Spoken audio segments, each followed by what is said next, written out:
나타모른 간절한 눈물의 기도.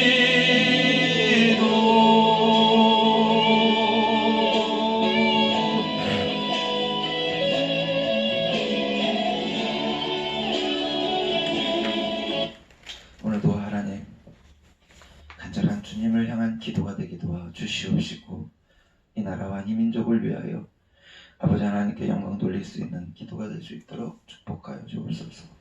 예수님의 이름으로 기도드렸사옵나이다. 아멘. 한 역사 신학사가 이런 말을 남겼답니다. 인류 역사의 가장 큰 사건을 세 가지가 있다. 세 가지 사건이 있다. 그 첫째가 하나님이 인간으로 오셨다는 사건, 즉 예수 그리스도의 탄생의 사건이다. 이 사건은 지금도 전 세계가 다 인정합니다. 예수가 이 땅에 오셨다. 두 번째 사건은 하나님이 죽으셨다. 예수 그리스도의 십자가의 사건을 이야기합니다. 이 사건도 전 세계가 다 인정을 합니다. 그리고 마지막 세 번째 사건이 죽었던 하나님이 다시 살아나셨다는 사건, 즉 부활의 사건입니다. 이것도 온 전 세계가 다 인정을 해요. 이제 앞으로 네 번째 인류 역사의 가장 큰 사건이 하나 남았다. 그 사건은 예수 그리스도가 이 땅에 다시 오시는 것이다. 그러니까 결국 뭡니까? 인류 역사의 가장 큰 사건들은 결국 예수의 사건이 처음부터 시작해서 끝까지 이어지는 사건을 이야기한다는 겁니다. 예수가 이 땅에 태어나셔서 그리고 다시 이 땅에 오시는 그 사건이라는 거예요. 인류 역사의 가장 큰 사건. 하나님은 베드로를 통해서 기록하게 하신 이 베드로 전서가 주 64년부터 시작된 네로 황제의 기독교인들을 향한 박해를 기점으로 해서 로마 제국 전역에 확산되고 있는 박해와 궁극적으로는 말세에 일어난 일들에 대한 이 세상 사람들의 핍박 속에 성도들이 어떻게 살아가야 하는가. 다시 주님이 오신다고, 아니 곧 오신다고 말씀하셨던 그 주님은 점점 가면 갈수록 오시지 않는 것을 느끼면서 살아가고, 그리고 갈수록 더 심해지는 핍박과 박해와 고통과 그리고 고난 속에서 어떻게 살아가야 할 것인가에 대한 두려움 속에 사는 이 시대의 그리스도인들을 향하여 베드로는 오늘 이렇게 이야기했습니다. 오늘 우리의 사는 저와 여러분도 오늘 이 말씀을 통해서 오늘 이 시대를 살아가는 귀한 시간이 되시기를 소망합니다. 첫째가 찬송이라고 했어요. 힘듭니까? 어렵습니까? 그리고 핍박과 괴로움 속에서 불평과 불만이 나타나고 있습니까? 그럴수록 더더욱 찬송하고 찬양하라고 이야기합니다. 오늘 본문 3절에 뭐라고 그랬습니까? 우리 주 예수 그리스도의 아버지 하나님을 찬송하리로다. 찬송하리로다. 베드로는 예수 그리스도의 부활을 통해 성도가 거듭나게 하사 산 소망을 가지게 하신 하나님을 향해 감격적인 찬송, 우리가 가지고 있는 산 소망을 통하여 찬송하리로다라고 이야기하셨던 이 베드로의 음성을 들으면서 오늘 우리 이 시대에 살아가는 모든 사람들에게 우리는 찬송을 더욱더 열심히 해야 되지 않느냐는 겁니다. 우리가 고난과 시련 속에서 취해야 할 마땅한 삶의 태도는 찬송입니다. 시련과 고난과 역경이 없을 때는 아멘 쉬워요. 근데 막상 어려운 상황에 처하면 아멘하기도 쉽지 않아요. 감사는 더더욱 나오지 않아요. 감당하기 어려운 일들이 우리에게 정면으로 부딪히기 시작하면 무서운 두려움과 불평, 불만을 점점점 쌓아놓기 시작합니다. 지금 이 시대가 그러지 않나요? 시련과 역경 속에서 우리의 입술에 일어나던 원망과 불평의 열매가 주렁주렁 나오고 있지 않나요? 그때마다 우리가 해야 될 것은 오늘 말씀에 분명히 이야기한 것이 아버지 하나님을 찬송하리로다 라고 말하고 있습니다. 성경에 수없이 많은 믿음의 사람들을 살펴보세요. 생명을 위협하는 아수르 산리비의 포위 속에, 랍사게의 조롱의 편지 속에서도 히스기야는 오히려 하나님의 주권을 찬양했습니다.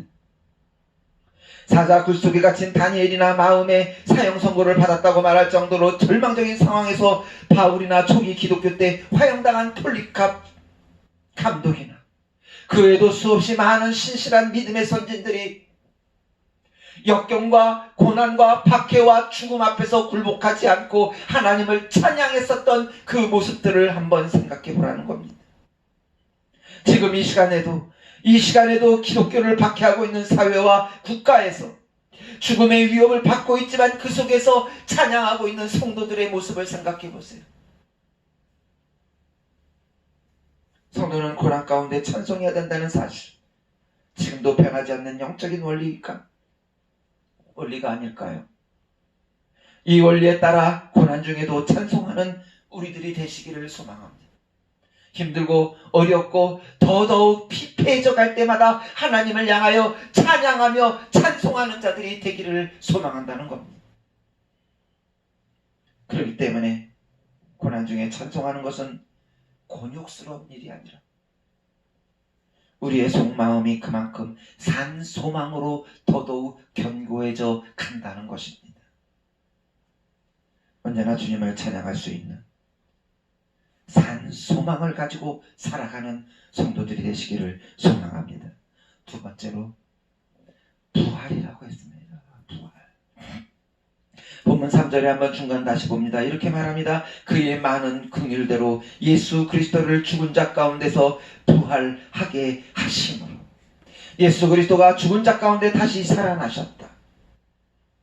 그런데 사람들은 이야기를 하지 않고 날마다 죽음만을 이야기하고 있기 때문에 우리의 기독교 교회가 죽음의 교회가 되었고 지금까지도 죽음의 교회가 된 거예요. 찬송도 죽음의 찬송을 하고 있고요. 예수 그리스도를 죽은 자 가운데서 부활하게 하셨습니다. 죽은 자 가운데 다시 살아나게 하셨습니다. 여러분, 사람은 생로병사를 피할 수가 없어요. 맨 나중에 멸망받는 원수가 사망이라고 고린도전서에서 이야기했습니다. 1972년부터 미국과 소련에서 냉동 인간을 만들기 시작했습니다.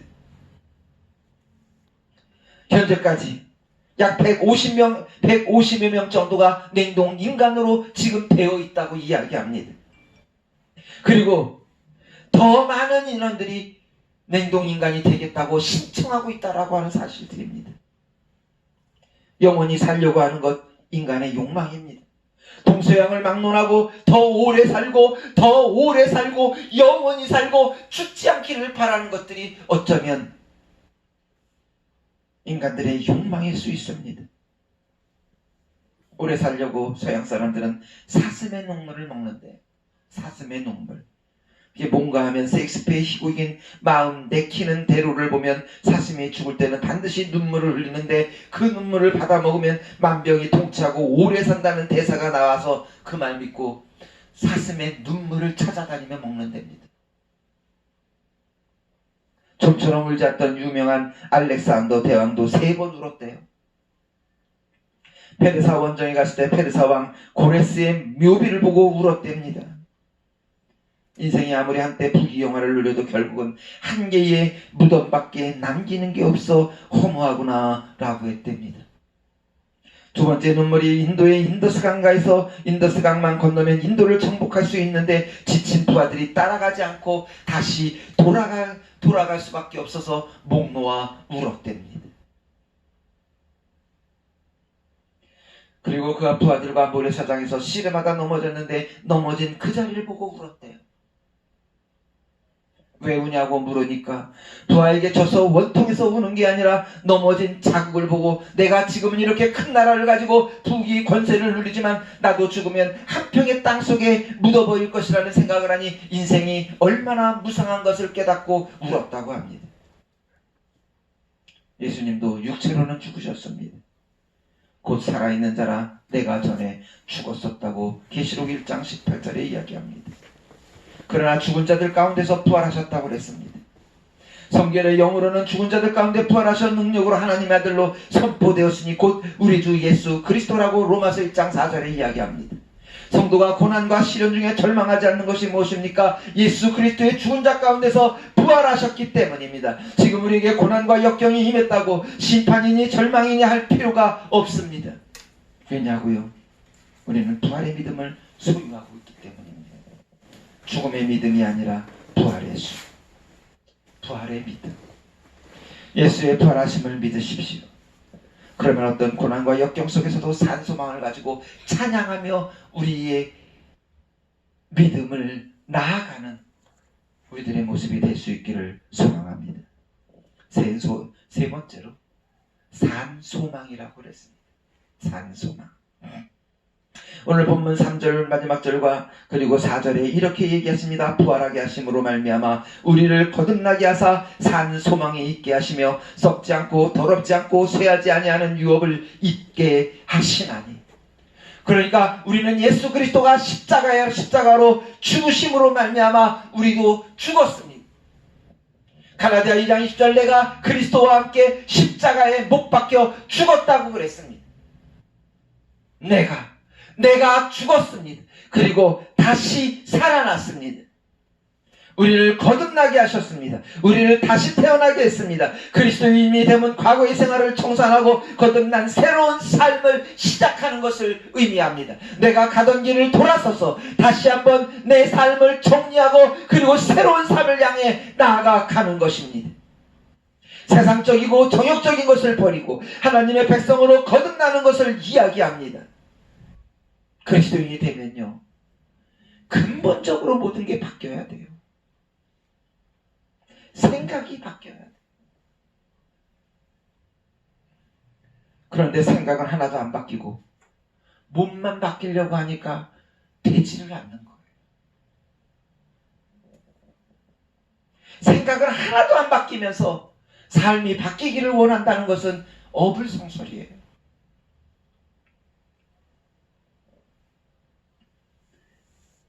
그리스도인은 근본적으로 삶의 변화를 가져오는데 이게 사람의 뜻과 생각에 의해 되는 게 아니라 하나님의 뜻과 섭리와 역사에 의해 된다고 그랬습니다. 영접하는 자 곧 그 이름을 믿는 자들에게는 하나님의 자녀가 되는 권세가 주셨으니 이는 혈통으로나 육적으로나 사람의 뜻으로 나지 아니하고 오직 하나님께로부터 난 자라고 그랬습니다. 거듭남은 하나님이 주시는 위대한 유산입니다. 우리는 죄인에서 의인으로, 불순종의 자녀에서 순종의 자녀로, 어둠의 자녀에서 빛의 자녀로 다시 거듭났다는 것입니다. 죄의 문제가 해결된 것입니다. 근데 왜 어떻게 이런 일들이 가능했는가? 부활하신 예수를 믿음으로 말미암아 되었기 때문입니다. 우리가 잘나서가 아니에요. 내가 잘생겨서가 아니고 내가 잘 태어나서가 아니로 우리의 선행 때문이 아니고 내가 착함으로 인하여 모든 것들이 이루어진 것이 아니라 그리스도의 사랑의 희생으로 말미암아 가능해진 것입니다. 그러면 우리가 거듭났다는 것, 주 예수 그리스도의 십자가에서 죽으시고 부활하심으로 인하여 우리에게 산 소망을 주셨다는 것입니다. 러시아에서 초중 고등학생들에게 모스크바에 있는 무신론 박물관을 견학시킨대요. 한 안내인이 한때의 학생들에게 종교의 해악을 증명하도록 고안된 전시품을 보여주고 있었답니다. 학생들은 어떻게 해서 인간이 동물로 진화했냐를 설명하는 그림들, 끔찍한 종교재판 장면 등등을 구경하며 그들은 예수라는 사람이 하나님의 아들이라고 믿었고 사람들은 그가 사람들을 죄에서 구원해주기 위해 하늘로부터 왔다고 했대요. 어리석게도 사람들은 그가 모든 사람들의 죄를 감당하려고 십자가에 죽었다고 믿었고 우리 조상들 너무 무식했어요. 누구든지 예수 믿으면 죄 용서받고 예수가 부활했던 것처럼 자기도 후에 죽은 자 가운데 부활해서 영원히 아름다운 삶을 누리게 된다고 착각했답니다. 그러자 12살 된 소녀가 울기 시작했어요. 선생님 너무 제가 잘못한 일 때문에 늘 마음이 괴로웠는데 우리 어머니는 저 때문에 울고 했는데 전 아버지를 속이고 학교에서 부정행위를 했고 전 어떻게 하면 이 죄를 다 벗어날 수 있을까 걱정했는데 전 죽는 게 두려운데 무서운데 장례식 볼 때마다 언젠가 나도 저렇게 죽을 텐데 관 속에 누워질 텐데 모든 게 다 끝장날 건데 라고 생각했어요. 그런데 나 살고 싶어요. 그러면서 12살 소녀가 계속해서 이야기했습니다. 저는 우리 조상들의 어리석은 믿음으로 돌아가고 싶어요. 똑똑해서 죄에 짓눌려 살고 천국을 놓치는 것보다 어리석더라도 착각 약해서라도 죄를 용서받고 부활하는 게 더 좋아요 라고 이야기했답니다. 우리의 소망은 산 소망입니다. 죽은 소망이 아니에요. 농부는 추수할 소망으로 이른 봄에 씨앗을 땅에 묻습니다. 학생은 장래의 꿈을 실현하기 위해 인생의 가장 좋은 시절에 땀 흘려 공부합니다. 그리스도인들은 영생의 소망을 거두기 위해 땅에 사는 동안 열심히 예수가 내 안에서 믿음으로 살아가야 하는 것입니다. 우리는 산 소망을 가진 자들입니다. 그리스도는 생명의 소망이요 영원한 소망입니다. 그리스도는 언제나 신선하고 맑게 솟아나 환난 난난 자들을 목을 해결해주는 생수입니다. 우리는 이 산 소망이신 그리스도를 하나님으로부터 선물로 받았어요. 세상에 가진 게 없습니까? 그러나 우리는 모든 것을 가졌습니다. 우리에게는 모든 것을 가지고 계시고 모든 문제 해결의 근원이신 예수 그리스도가 계시기 때문에, 그리스도의 부활로 가능케 된 부활의 소망은 죽음을 넘어서기 때문에, 이 땅에 속한 것이 아니라 하늘에 속했기 때문에, 잠시가 아니라 영원한 것이기 때문에, 우리의 산 소망이신 하나님은 우리에게 주시는 기업이 하늘에 있는 영원한 나라이기 때문에 오늘 우리 산 소망을 가진 자들이 되기를 소망합니다. 어떤 설교자가 그리스도의 부활에 대해 설교를 하면서 자기의 4살 난 꼬마에게 십자가 사건에 대해 얘기했답니다. 그가 예수님의 십자가에 관한 사건에 관한 얘기를 꺼내자 꼬마는 슬픈 얼굴로 쳐다봤답니다. 그리고는 그때 예수님이 죽으셨어요? 그러자 그렇단다. 그분은 십자가 위에서 죽으셨단다. 그러자 아이는 세상에 그럼 예수님은 지금은 저를 사랑할 수 없겠네요. 그러자 그 순간 부활이 얼마나 값어치 있는지를 깨달았답니다. 부활에 관해 말하는 것보다 얼마나 중요한지를 느끼게 되었답니다. 예수가 죽음으로 인하여 그가 우리를 사랑할 수 없다는 이 4살 난 꼬마의 이야기를 보면서 부활이 얼마나 중요하고 부활이 얼마나 우리에게 아름답고 감격스럽게 느껴지는지를 깨닫게 됐답니다. 살아있기 때문에, 산 소망이기 때문에 하나님은 여전히 우리를 사랑하고 계시다는 것이었습니다. 어떤 어려움이나 고난과 역경 속에서, 박해 속에서 우리가 찬송하며 기쁘게 살아갈 수 있는 이유가 바로 부활하신 예수님 때문에, 우리의 산 소망이시기 때문에 오늘도 우리는 찬송하며 감사하며 산 소망이신 부활의 예수님이 나를 사랑한다는 이 확신 속에서 오늘을 살아가는 우리 하늘빛 사랑교회 모든 성도들이 되시기를 주님의 이름으로 축원합니다. 우리 시간 다같이 함께한 목소리로 기도합니다. 우리 시간에 기도합시다. 하나님, 오늘도 주님을 사랑합니다. 주님의 영광 가운데 임할 수 있도록 도와주옵소서.